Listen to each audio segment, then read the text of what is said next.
अस्सलाम वालेकुम dear students, कैसे हो आप लोग। उम्मीद है कि आप लोग बिल्कुल ठीक ठाक होंगे। तो आज की इस वीडियो में इंशाल्लाह हम लोग बात करेंगे about the DPT second semester exam preparation.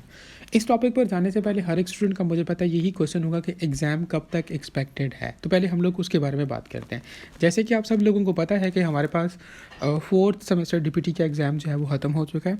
कुछ ही दिनों तक आप लोगों के पास फोर्थ सेमेस्टर बीएसएन का एग्ज़ाम जो है वो शुरू हो जाएगा और एक हफ्ते तक वो ख़त्म हो जाएगा। फिर जब बीएसएन फोर्थ सेमेस्टर का एग्ज़ाम ख़त्म होगा उसके एक वीक बाद आप लोगों के पास फोर्थ सेमेस्टर पैरामेडिक्स का एग्ज़ाम स्टार्ट होगा। फिर जब पैरामेडिक्स का वो एग्ज़ाम ख़त्म होगा तो उसके 1 से 2 हफ्तों बाद आप लोगों के पास डीपीटी सेकंड सेमेस्टर का एग्ज़ाम जो है वो स्टार्ट होगा। अब ये हमारे पास एक्सपेक्टेड कब तक बनता है? एक्सपेक्टेड ये हमारे पास हो सकता है या तो ये जनवरी के लास्ट वीक में या फरवरी के फर्स्ट वीक में। ठीक है, तो आप लोग उसके अकॉर्डिंगली अपने आप को जो है वो प्रिपेयर कर सकते हो। तो वीडियो स्टार्ट करने से पहले आप सब लोगों से एक रिक्वेस्ट है कि अगर आप लोगों ने चैनल को सब्सक्राइब नहीं किया हो तो काइंडली आप लोग चैनल को सब्सक्राइब कर लो, क्योंकि ये आप लोगों की तरफ से इनाम होगा और हमारे लिए मोटिवेशन होगी। इंशाल्लाह सेम चैनल पर हम लोग पास पेपर्स और इस तरह की चीज़ें related to KMU past papers ये वो दिस एंड डैट हम लोग एक्सप्लेन करेंगे। ठीक है, जैसे कि इस वीडियो में हम लोग जो है वो DPT second semester exam preparation के बारे में बात करेंगे। इस वीडियो में बेसिकली हम लोग हर एक सब्जेक्ट को जो है वो स्पेसिफिकली जो है वो बताएंगे। उसमें से कुछ इंपॉर्टेंट एरियाज़ के लाइक कौन कौन से ऐसे एरियाज़ हैं जहाँ से KMU के एग्ज़ाम में ज़्यादातर MCQs आते हैं, आप लोगों को किस किस पोर्शन पर ज़्यादा फोकस करना चाहिए। तो इस वीडियो में आप लोगों के साथ वो तमाम डिटेल्स जो है वो शेयर की जाएंगी। So without any further delay हम लोग चलते हैं अपनी वीडियो की तरफ। तो बात करते हैं एनाटमी के बारे में। अब एनाटमी के बारे में यार ये आप लोगों को पता होगा कि specially for DPT students it is one of the most important subject. इसका क्रेडिट और ज़्यादा होता है। ठीक है, इसमें जो है वो मार्क्स उठाना नहायत ज़रूरी है, क्योंकि ये मार्क्स आप लोगों के ओवरऑल GPA को काफ़ी इंप्रूव करते हैं। स्टूडेंट्स को ये सब्जेक्ट टफ लगता है, लेकिन ये बहुत बहुत इंपॉर्टेंट सब्जेक्ट है। ठीक है, अब इसमें आप लोगों को पता है कि आप लोगों के पास 4 पोर्शन है। Number 1 is your lower limb, number 2 is your abdomen. अब एब्डोमेन में फर्दर आप लोगों के पास 2 पार्ट्स होंगे, abdominal wall and abdominal cavity. Number 3 is your pelvic. अब पेल्विक में आगे 3 चीज़ें हैं। Number 1 is your pelvic wall, pelvic cavity and perineum. और फोर्थ में आप लोगों के पास आ जाता है जनरल हिस्टोलॉजी। अब आप लोगों को ये मैं बताऊं कि आप लोगों ने इन जो 4 एरियाज़ हैं सबसे ज़्यादा फोकस किस चीज़ पर करना है। आप लोगों ने सबसे ज़्यादा फोकस जो है वो लोअर लिम्ब पर करना है। अब लोअर लिम्ब में आप लोगों के पास, आप लोगों को पता है, ये हर स्टूडेंट को पता होता है कि उसने बोन्स और मसल्स तो ख्वा मुहा करनी होती हैं।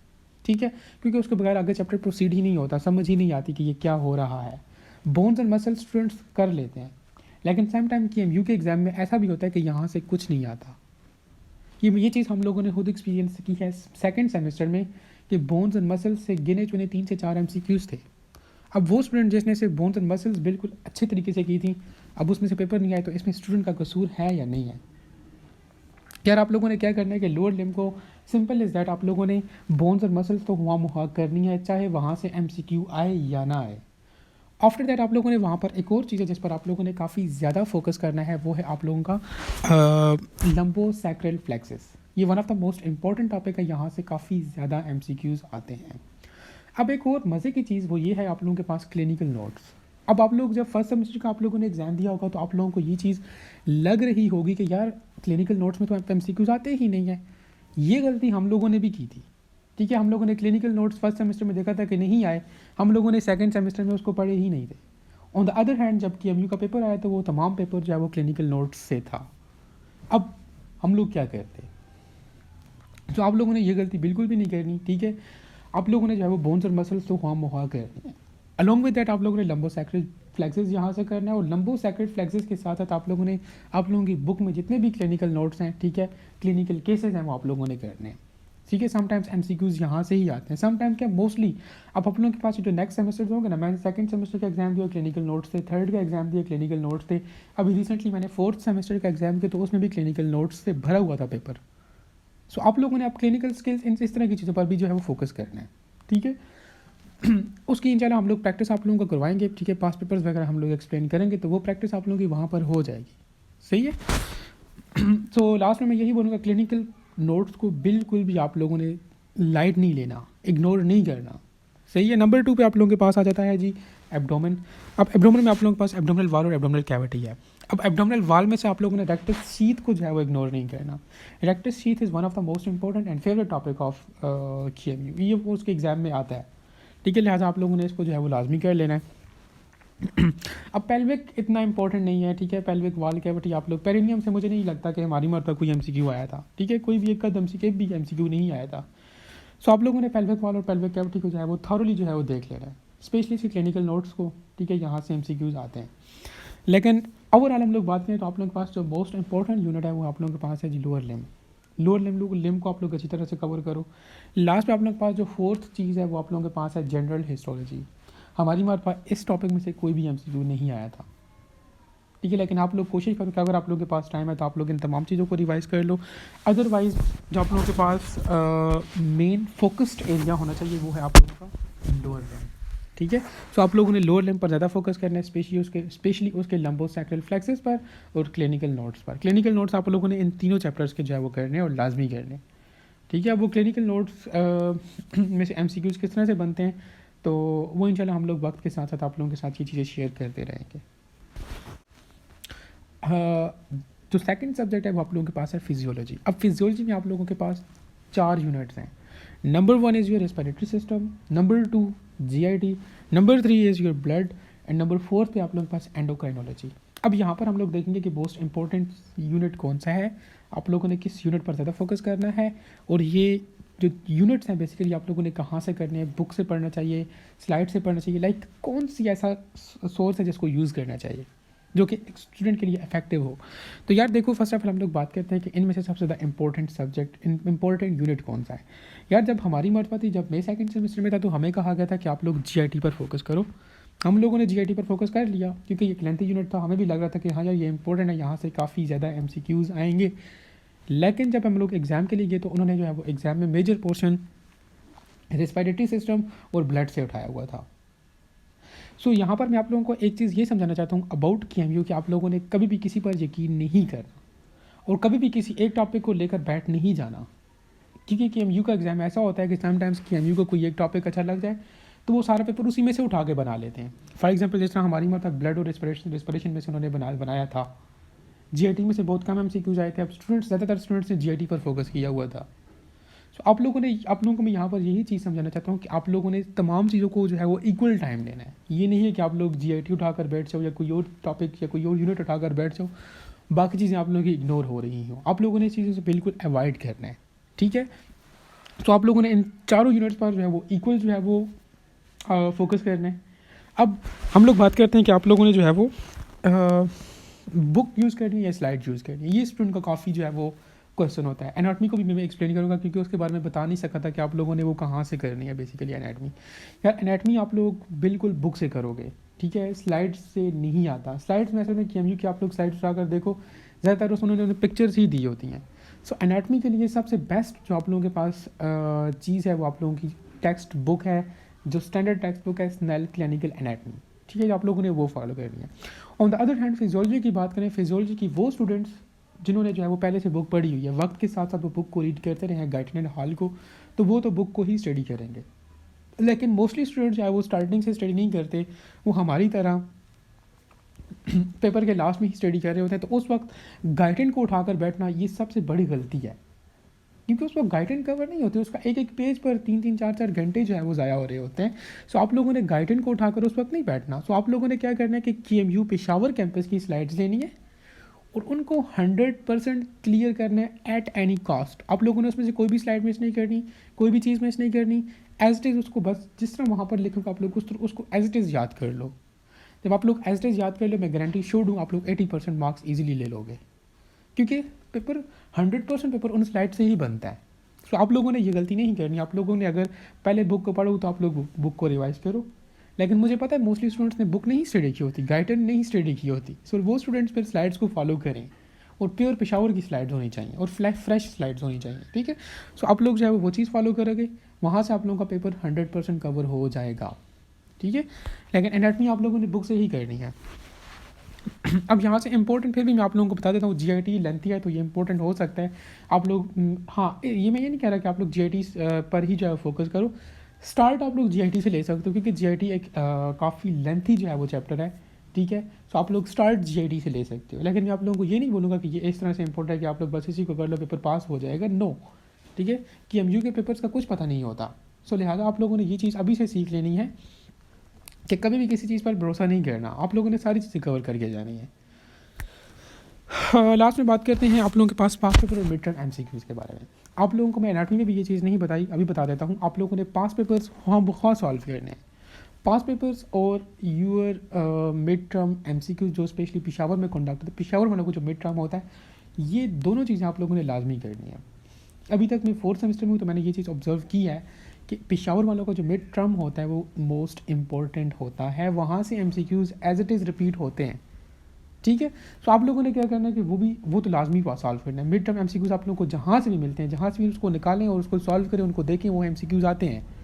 ठीक है, second thing is your pass papers. Pass paper अगर आप लोगों के पास टाइम है तो वो भी लाजमी देखो, समटाइम्स एमसीक्यूज़ वही रिपीट हो रहे होते हैं। ठीक है, सो आप लोगों ने जो है वो इस तरह से फिजियोलॉजी को जो है वो कवर कर लेना है। नंबर 3 पे आप लोगों के पास जो सब्जेक्ट है वो है बायोमैकेनिक्स। ये बायोमैकेनिक्स भी उतना ही इंपॉर्टेंट है जितना आप लोगों की एनाटॉमी इंपॉर्टेंट थी। अब इसके बारे में हम लोग बात करते हैं यार। इसमें आप लोगों के पास जो मेन फोकस्ड एरिया जो आप लोगों की फर्स्ट प्रायोरिटी होनी चाहिए वो होना चाहिए आप लोगों का shoulder joint. Shoulder joint is one of the most important and favourite topic of KMU। ठीक है, वो इस टॉपिक में से MCQs देते हैं और काफ़ी अच्छे खासे देते हैं। लेकिन आगे चलकर मैं आपको एक रियलिटी भी बताऊंगा, ठीक है, जो हम लोगों ने सेकंड सेमेस्टर में फेस की थी। वो रियलिटी का थोड़ी बहुत चीज़ें मैंने आप लोगों को जो है फिजियोलॉजी के पोर्शन में एक्सप्लेन किया, लेकिन यहाँ पर भी मैं आप लोगों को एक रियलिटी बताऊँ। अब यहाँ पर जो है वो प्रायोरिटी आप लोगों की नंबर 1 पे शोल्डर ज्वाइंट होना चाहिए। आफ्टर दैट आप लोगों ने जो है वो एल्बो पर फोकस करना है। एल्बो के साथ साथ आप लोगों ने रिस्ट एंड हैंड पर भी जो है वो फोकस करना है। ये तीन इंपॉर्टेंट है। आफ्टर दैट आप लोगों ने जो है पेरिफेरल नर्व्स की बायोमैकेनिक्स को देखना है। ठीक है, टेंडन लिगामेंट्स और बोन की बायोमैकेनिक्स को आप लोगों ने ख्वामख्वा देखना है।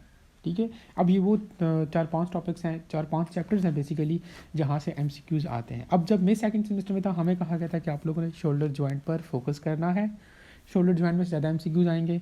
हम लोगों ने शोल्डर ज्वाइंट पर फोकस किया, लेकिन जब पेपर आए तो शोल्डर ज्वाइंट में से MCQs बहुत कम थे। ज़्यादा MCQs उन्होंने जो है वो रिस्ट एंड हैंड से दिए हुए थे, या उन्होंने जो है हमारे पास एंकल से दिए हुए थे, एल्बो से दिए हुए थे, एंकल नहीं एल्बो से दिए हुए थे। सो आप लोगों को मैं ये चीज़ पहले भी बता चुका हूँ कि आप लोगों ने किसी भी चीज़ पर भरोसा नहीं करना। आप लोगों ने जो है वो फुली प्रिपेयर होकर जाना है। हाँ, फोकस आप लोग किसी एक चीज़ पर ज़्यादा कर सकते हो, लेकिन करनी है आप लोगों ने सारी चीज़ें हैं। ठीक है, अब जिस तरह मैंने कहा कि हमें कहा गया था कि शोल्डर करना, लेकिन पेपर एल्बो से आया हुआ था, रिस्ट एंड हैंड से आया हुआ था।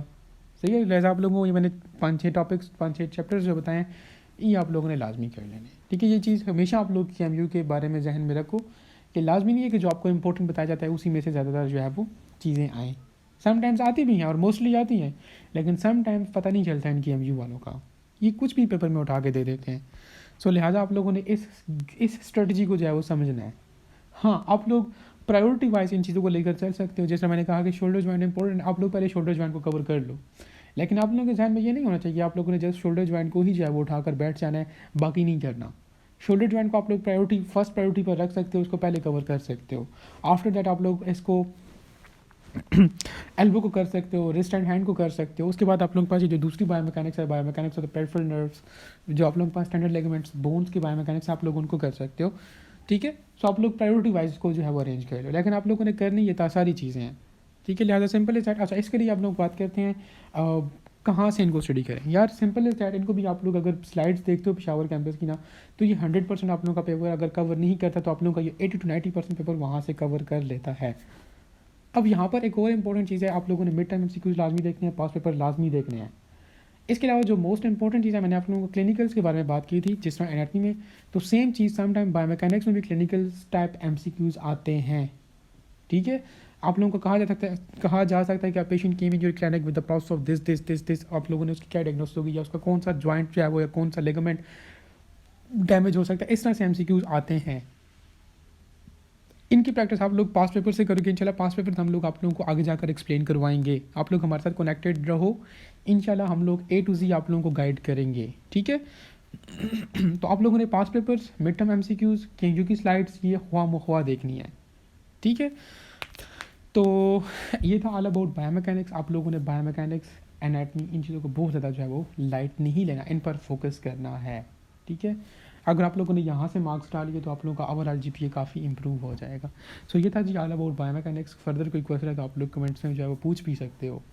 आफ्टर दैट आप लोगों के पास पोर्शन आता है मेडिकल फिजिक्स का। अब मेडिकल फिजिक्स के बारे में जस्ट आप लोगों ने 3 चीज़ें ध्यान में रखनी है। नंबर 1 इज़ योर स्लाइड्स, इसके लिए कोई भी बुक फॉलो ना करें, पेशावर की स्लाइड्स देखें, 100% पेपर आप लोगों का वहाँ से कवर हो सकता है वेरी इजीली।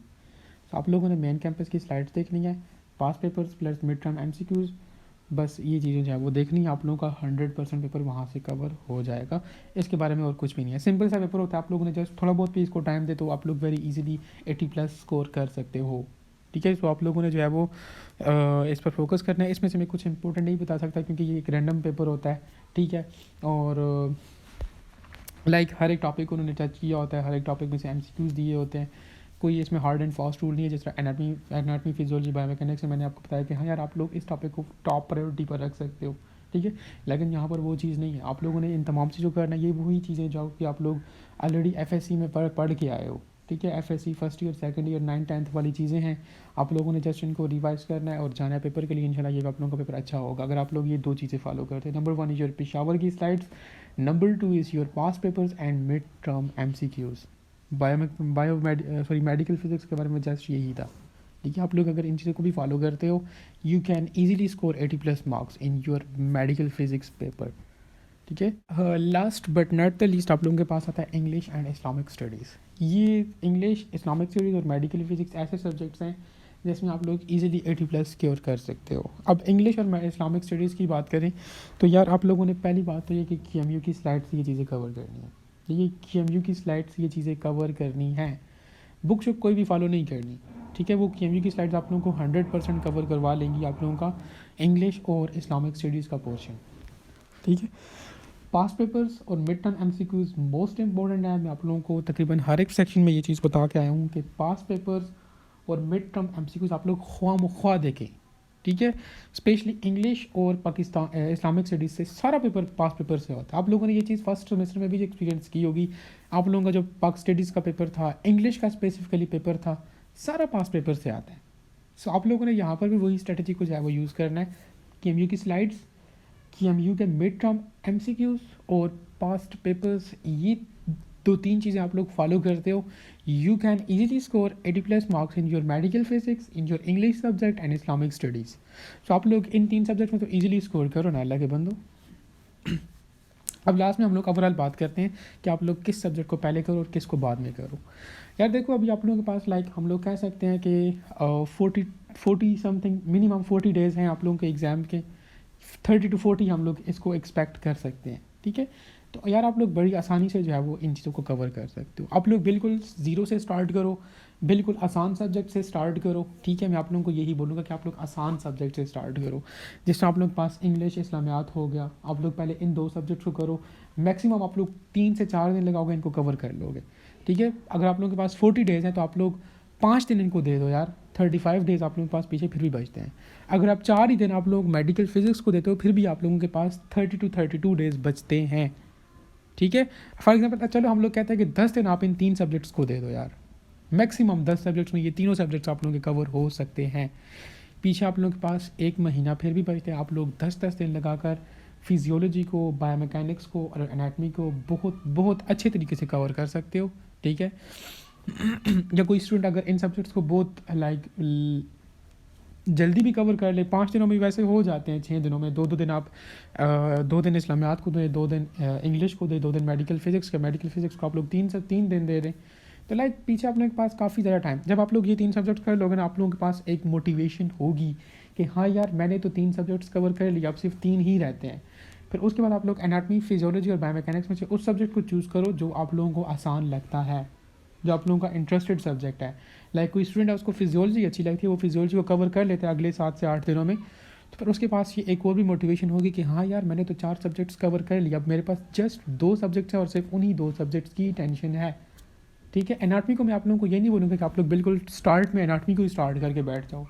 फिर कुछ स्टूडेंट्स ऐसे होते हैं एट द एंड उनकी एनाटमी भी कवर नहीं होती और बाकी 5 सब्जेक्ट्स भी उनके कवर नहीं हुए होते। सो आप लोगों ने इस चीज़ से बचने के लिए बिल्कुल बेसिक, बिल्कुल ज़ीरो से स्टार्ट करना है और उसके बाद जो है वो मुश्किल सब्जेक्ट पर जाना है। आप लोग मुश्किल सब्जेक्ट कर लेकर स्टार्टिंग में बैठोगे तो वो एट द एंड आप लोगों के पास वो मुश्किल सब्जेक्ट भी कवर नहीं होगा और बाकी जो माइनर सब्जेक्ट्स हैं वो भी कवर नहीं हुए होंगे।